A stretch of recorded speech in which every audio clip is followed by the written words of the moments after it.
ညီတိုင်းလက်ဆင့်ကမ်းတည်ယူခြင်းစီစဉ်ဖြစ်ပါတယ်။မကြာမီအချိန်တွင်းမှာဒီထွန်းညီတိုင်းလက်ဆင့်ကမ်းတည်ဆောင်သူများကွင်းအတွင်းသို့ဝင်ရောက်လာတော့မှာဖြစ်ပါတယ်ရှင်။ Ladies and gentlemen, the next program is carrying of the torch relay. The torch relay bearers will be entering the stadium very soon.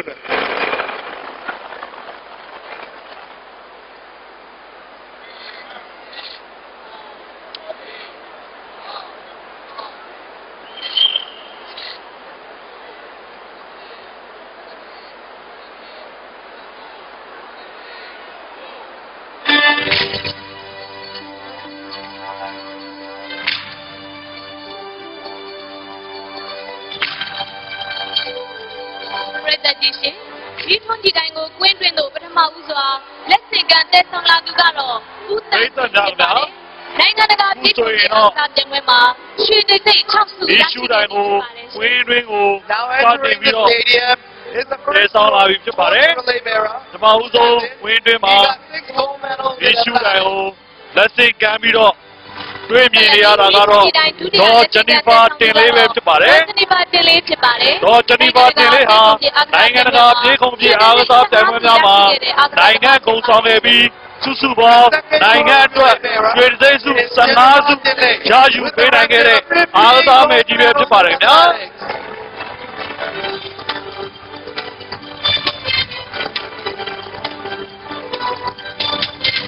ဒီထွန်းညီတိုင်းကိုတတိယလက်ဆင့်ကမ်းတည်ဆောင်သူကတော့ကိုဦးတင်အောင်ဖြစ်ပါတယ်။နိုင်ငံတကာအားကစားပြိုင်ပွဲများမှာ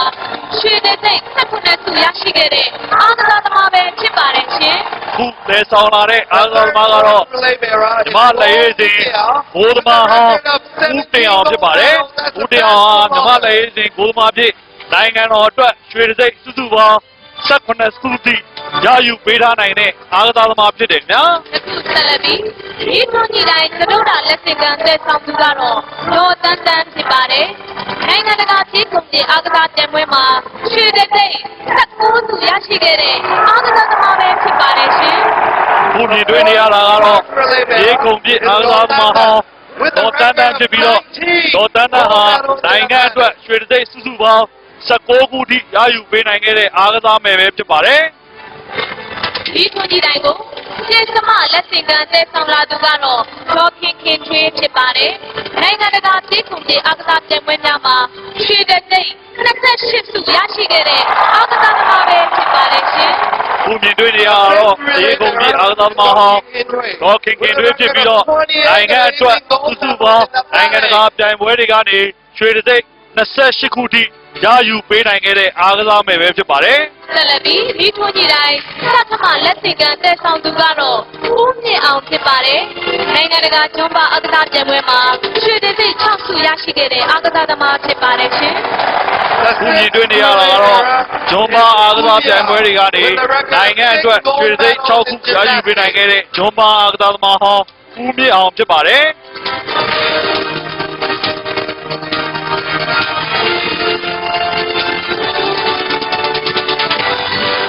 ဒီထွန်းညီတိုင်းသတ္တမလက်ဆင့်ကမ်းတည်ဆောင်လာသူကတော့ဦးစောစာလောလာဖြစ်ပါတယ်။နိုင်ငံတကာပြည်ခုံပြည်အားကစားပြိုင်ပွဲများမှာရွှေတိတ်စိတ်3စုရရှိခဲ့တဲ့အားကစားသမားဖြစ်ပါတယ်ရှင်။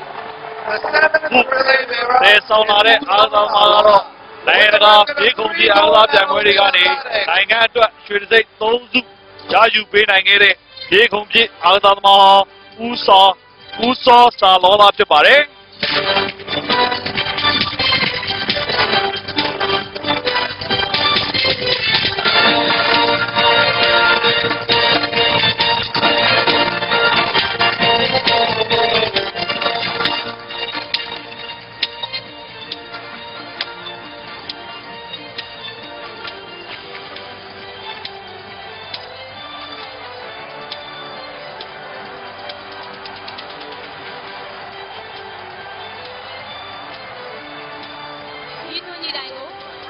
လက်ဆင့်ကမ်းတည်ဆောင်လာသူကတော့29ကြိမ်မြောက်ရှစ်တောင်အာရှအားကစားပြိုင်ပွဲဖွင့်ပွဲပိတ်ပွဲအခမ်းအနားအောင်မြင်စွာကျင်းပနိုင်ရန်ချိုးတင်ပြင်ဆင်လက်ရှိကော်မတီဥက္ကဋ္ဌ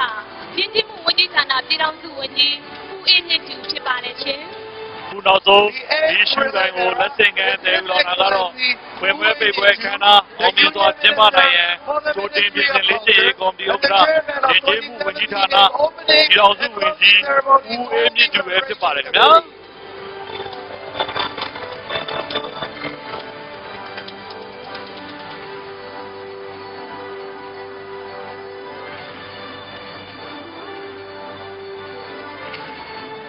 ပြည်သူများရှင်ဆက်လက်ပြီး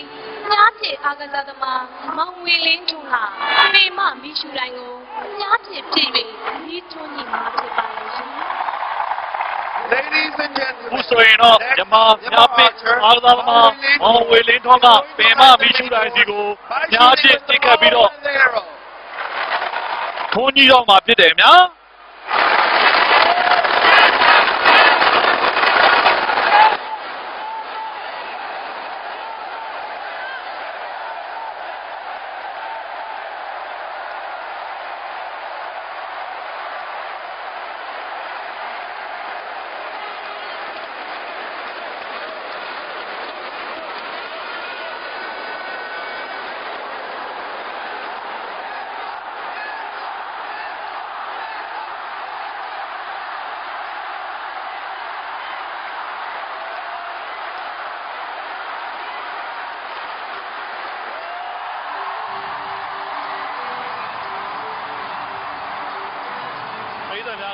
ခုဆိုရင်တော့29ကြိမ်မြောက်ရှေ့တောင်အာရှအားကစားပြိုင်ပွဲ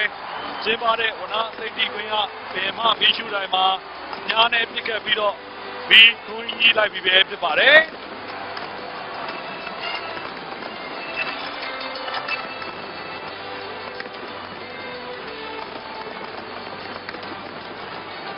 မီးထွန်းကြီးပြီးတာနဲ့တပြိုင်နက်